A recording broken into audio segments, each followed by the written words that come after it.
शक्ति, the sacred divine feminine. शक्ति मतलब ताकत जो मौजूद है हमारे स्क्रिप्चर्स की गहराइयों में, और इस ताकत की शुरुआत होती है शक्त महाभागवत पुराण में मौजूद शक्ति के रूप सती की कहानी। सती राजा दक्ष की बेटी और भगवान शिव की पत्नी थी, लेकिन राजा दक्ष ने शिव जी को कभी नहीं अपनाया। एक बार की बात है जब दक्ष ने एक यज्ञ किया जिसमें उन्होंने सभी देवों को बुलाया, लेकिन अपनी बेटी और भगवान शिव जी को नहीं बुलाया।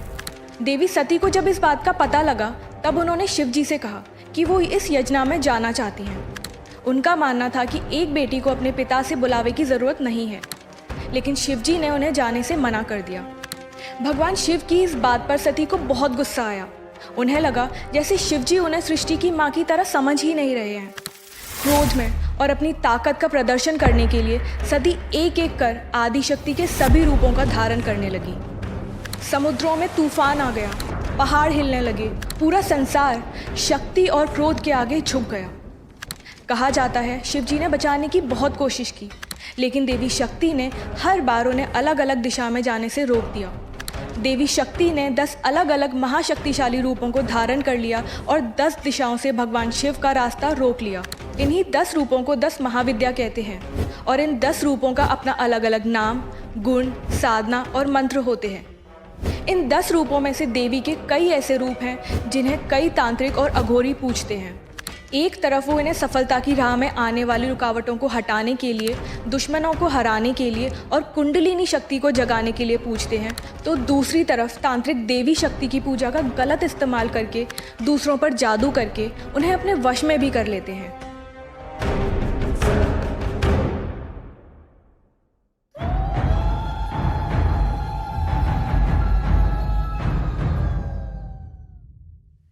देवी का सबसे पहला रूप है काली। काली जिनके बाल खुले और बिखरे हुए हैं, जिनका शरीर अंधेरे बादल की तरह काला है। काली एक लाश पर खड़ी होती हैं। उन्होंने मरे हुए लोगों की हड्डियों से बने हार और कान में झुमके पहने होते हैं। देवी काली के 4 हाथ होते हैं। उनके एक हाथ में एक खोपड़ी है और दूसरे हाथ में खून से सनी हुई तलवार है। वो दहाड़ती हैं तो 10 दिशाओं में उनकी भयानक आवाज़ गूंज उठती है।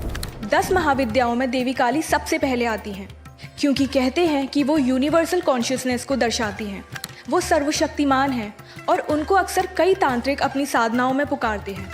जितना भयानक उनका रूप है, उतना ही भयानक उनसे जुड़ी तांत्रिक साधना। वामचार तंत्रा में सबसे भयानक साधना है माँ काली की शव साधना। शव यानी एक लाश। ये साधना एक डेड बॉडी पर माँ काली को पुकारने के लिए प्रैक्टिस करी जाती है। कहते हैं शव साधना तंत्र का एक सबसे मुश्किल, रहस्यमयी और खतरनाक अभ्यास है, और बहुत कम लोग इस साधना के गुप्त नियम को असलियत में जानते हैं। इस साधना में तांत्रिक एक लाश को उन्हीं गुप्त नियमों के अनुसार ढूंढते हैं। लाश ताज़ा होनी चाहिए, लाश के सभी अंग ठीक होने चाहिए, और उस लाश का कोई भी हिस्सा गायब या ख़राब नहीं होना चाहिए। और शव साधना के लिए ज़रूरी है कि वो साधक किसी का खून ना करे, उसे वो लाश कहीं पड़ी हुई मिलनी चाहिए। तांत्रिक साधु फिर उस डेड बॉडी पर बैठकर अपने गुरु द्वारा दिए गए मंत्र का जाप शुरू करते हैं। इन मंत्रों के जाप के दौरान माँ काली कई बार तांत्रिक की परीक्षा लेती हैं। उसे आकाश से आवाज़ें सुनाई देती हैं, जिससे उसे ललचाया जाता है कि वो इस साधना को रोक दे और अपने किसी भी मनचाही इच्छा को पूरा कर ले। लेकिन उसे बिना डिस्ट्रैक्ट हुए अपने मंत्रों का जाप करते रहना होता है। फिर वो शव हिलने लगता है और अचानक जिंदा हो जाता है। शव के जिंदा होने के बाद भी तांत्रिक साधक को जाप जारी रखना होता है, बिना अटके और बिना डरे, क्योंकि अगर साधक भयभीत हो जाता है और अपनी साधना को बीच में छोड़ देता है तो कहते हैं कि वो या तो मर जाता है या पूरी तरह अपना दिमागी संतुलन खो बैठता है। जो उस पड़ाव को पार कर लेता है, काली उस साधक के आगे आ जाती हैं और उन्हें मोक्ष दे देती हैं, उसकी मनचाही इच्छा को पूरा करती हैं। तंत्र में देवी के रूपों की साधनाएं तो भयानक होती ही हैं, पर कुछ ऐसी देवियां भी हैं जिनके रूप और उनसे जुड़ी कहानियां और भी गहरी और डरावनी हैं।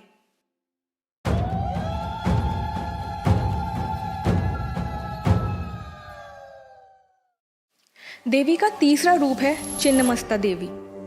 छिन्न मतलब धड़ से अलग और मस्त मतलब सर। छिन्नमस्ता यानी देवी जिन्होंने अपना ही सर अपने ही धड़ से अलग कर दिया था। छिन्नमस्ता देवी की इस प्रतिमा का रूप अक्सर काफ़ी भयानक दिखाया जाता है। उन्होंने अपने बाएं हाथ में अपने कटे हुए सर को और दाएं हाथ में एक तलवार को पकड़ा होता है। कई बार उनके 4 हाथ भी दिखाए जाते हैं। छिन्नमस्ता देवी ने कोई वस्त्र नहीं पहने होते हैं, लेकिन उनकी गर्दन में एक खोपड़ियों की माला होती है। ये ही नहीं, बल्कि उनकी गर्दन से 3 खून की धाराएं भी बह रही होती हैं और उनका ये बहता हुआ खून उनके 2 साधकों के मुंह के अंदर जा रहा होता है। देवी के सेवक हमेशा उनके पास उनका खून पीते हुए एक हाथ में हथियार और दूसरे हाथ में थाली लेकर खड़े रहते हैं। ये ही नहीं, बल्कि ये देवी का रूप एक संभोग कर रहे जोड़े के ऊपर खड़ा होता है। उनके पैरों के नीचे Hindu lord of sex Kamadev और उनकी पत्नी रति संभोग कर रहे होते हैं। छिन्नमस्ता देवी के बारे में कई अलग अलग स्क्रिप्चर्स में कई कहानियां हैं जो हैरान कर देती हैं। प्राणतोषिनी तंत्र के मुताबिक एक दिन देवी पार्वती अपने 2 सेवक डाकिनी और वर्णिनी के साथ स्नान के लिए मंदाकिनी नदी में गईं, पर किसी अनजाने कारण से स्नान करते करते वो अराउज हो गईं और उस एक्साइटमेंट से उनका शरीर अचानक से काला हो गया। ये कथा आगे और भी अजीब मोड़ ले लेती है। इस कथा के मुताबिक इसी समय उनकी दोनों अटेंडेंट्स को अचानक भूख लगने लगी और वो उनसे खाना मांगने लगी। अब देवी पार्वती को विश्व की माँ और पालनहारा भी माना जाता है, तो वो अपनी सेवकों की इच्छा को मानने से इनकार कैसे कर सकती थी। तो वो उनकी भूख मिटाने के लिए अपनी तलवार उठाती हैं और अपने सिर को अपने ही धड़ से अलग कर देती हैं, जिसके बाद उनकी गर्दन से 3 खून की धाराएं बहने लग जाती हैं। एक धारा उनके कटे हुए सर के मुंह में जाती है और बाकी 2 उनकी 2 अटेंडेंट्स के मुंह में, जिससे वो अपना पेट भर लेती हैं। अपना खून बहाने के बाद वो अपने सर को अपने शरीर से जोड़कर घर लौट जाती हैं। ये कहानी सुनने में थोड़ी अजीब लगती है और इसे सुनकर मन में कई सवाल उठते हैं, जैसे कि देवी पार्वती कैसे उत्तेजित हो गईं और उनके सेवक भी एक ही साथ कैसे भूखे हो गए। इसका जवाब है प्रतीक शास्त्र यानी सिंबॉलिज्म, जो कि तंत्र और स्क्रिप्चर्स में महत्वपूर्ण है। तांत्रिक ग्रंथों में कई कहानियाँ सिंबॉलिक रूप से होती हैं और देवी छिन्नमस्ता की ये कहानी इसी बात का क्लासिक एग्जाम्पल है। कहते हैं कि ये कहानी असल में कुंडलिनी शक्ति के जागरण को दर्शाती है। कुंडलिनी एक ऐसी ताकतवर शक्ति है जो एक सरपेंट के रूप में हमारे मूलधारा चक्र पर मौजूद होती है और सेक्सुअल एनर्जी पर काबू पाने से जाग सकती है। छिन्नमस्ता देवी का ये रूप भी इसी तरह का एक गहरा मतलब है। देवी की गर्दन पर एक सांप है जो हमारे अंदर की कुंडलिनी एनर्जी को दर्शाता है। कामदेव और रति हमारी इच्छा और सेक्स की भावना को प्रदर्शित करते हैं। देवी का बिना वस्त्रों का शरीर हमें दिखाता है कि हमें सांसारिक चीज़ों को त्याग देना चाहिए। माना जाता है कि इस कुंडलिनी शक्ति को जगाने के लिए हमें संभोग की भावना को नियंत्रित करना और अहंकार को हटाना होता है। देवी एक संभोग करते हुए जोड़े के ऊपर खड़ी हैं, इसका मतलब है कि उन्हें पूरी तरह से अपने ऊपर नियंत्रण है। वहीं दूसरी तरफ माना जाता है कि हमारा सर हमारे अहंकार का प्रतीक है, इसीलिए सर काटना दर्शाता है कि उन्होंने अपना अहंकार पूरी तरह हटा दिया है। प्राणतोषिनी तंत्र जैसे कई टेक्स्ट की मदद से तांत्रिक अपने अहंकार को हटाकर और संभोग की भावना पर काबू पाकर अपने अंदर की कुंडलिनी शक्ति को जगाते हैं, जो कि एक ऐसी ताकतवर शक्ति है जिससे कोई भी अपनी किसी भी इच्छा को पूरा कर सकता है। और देवी छिन्नमस्ता की पूजा करके तांत्रिक कुंडलिनी शक्ति के साथ साथ अपने सभी कामों को पूरा कर लेते हैं।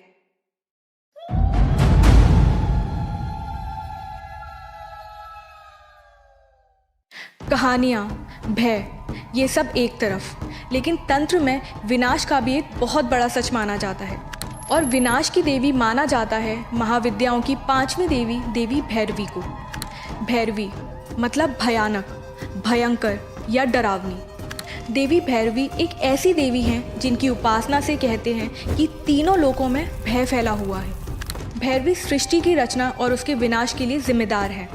उनके बाल दूसरी देवियों की तरह सज धज कर नहीं रखे होते, बल्कि सर पर इधर उधर फैले होते हैं। वो लाल वस्त्र पहनती हैं और उनकी गर्दन में मरे हुए लोगों का हार होता है, बिल्कुल देवी काली की तरह। उनके हाथों में भी एक तलवार और बिना धड़ का सर होता है। उनका रंग लाल होता है और उनके पूरे शरीर पर खून लगा होता है। देवी भैरवी अक्सर क्रिमेशन ग्राउंड्स पर एक बिना सर के शव के ऊपर बैठकर साधना करती हैं और कहते हैं कि देवी भैरवी क्रिमेशन ग्राउंड में अलग अलग प्रकार की साधनाएं करने के दौरान दिखाई देती हैं। माना जाता है कि देवी भैरवी का घर स्वर्ग में नहीं बल्कि पाताल लोक में है। वो एक रहस्यमयी देवी हैं जिन्हें देखने के लिए कई साधक भैरवी क्रिया जैसी साधनाएं करते हैं, जिसमें वो आग, जल, वायु और धरती जैसे हर एलिमेंट का इस्तेमाल करते हैं। ये साधना किसी गुरु की मौजूदगी में ही होती है। लोगों का मानना है कि भैरवी जन्म और मरण को कंट्रोल करती हैं। इस वजह से कहते हैं कि हर इंसान को उनसे डर कर रहना चाहिए। गुस्से में वो सबसे खौफनाक राक्षसों को भी हरा देती हैं। तो भैरवी की पूजा कर रहे साधकों को हमेशा सतर्क रहना चाहिए। ये एक ऐसी देवी हैं जिनकी पूजा अगर कोई भी तांत्रिक गलत इरादे से करता है तो उस इंसान की ज़िंदगी पूरी तरह से नष्ट भी हो सकती है। लेकिन अच्छे इरादे से की जाने वाली पूजा से लोगों को खुशियाँ भी मिल जाती हैं। तंत्र विद्या में वो शक्ति का रूप है जो हमें बुरी आदतें हटाकर हमें परफेक्ट इंसान बनाने में मदद करती हैं। भैरवी की मौजूदगी आज की दुनिया में भी प्रतीक है। वो महत्वपूर्ण यूनिवर्सल चेतना की एक रूप है और 10 महाविद्या में सबसे शक्तिशाली तंत्र देवियों में से एक मानी जाती हैं। तंत्र में अनेक चीज़ें जैसे खून, संभोग आदि जिन्हें अलग रूप से दर्शाया जाता है। इसीलिए कुछ लोगों को तंत्र के बारे में सुनकर अक्सर काफ़ी डिस्टर्बिंग लगता है। लेकिन तंत्र इन चीज़ों को गलत नहीं मानता, बल्कि इन सबको जीवन का एक ज़रूरी हिस्सा मानता है और इन कथाओं और साधनाओं से हमारे डर को दूर करता है। क्या आप जानते हैं, वाराणसी में एक ऐसी जगह है जहां लोग स्पेशली मरने के लिए जाते हैं। मुक्ति भवन, जिसे सेल्वेशन होम भी कहा जाता है, उसके हर कमरे में रह रहे लोग सिर्फ मौत का इंतज़ार करते हैं। अगर आप इसके बारे में और जानना चाहते हैं तो हमारे इस वीडियो को ज़रूर देखें। और आपको हमारा ये वीडियो कैसा लगा हमें कमेंट सेक्शन में बताना मत भूलिएगा। इसे लाइक और शेयर करें and stay tune to Raj for more अनकही, अनदेखी और अनसुनी कहानियाँ।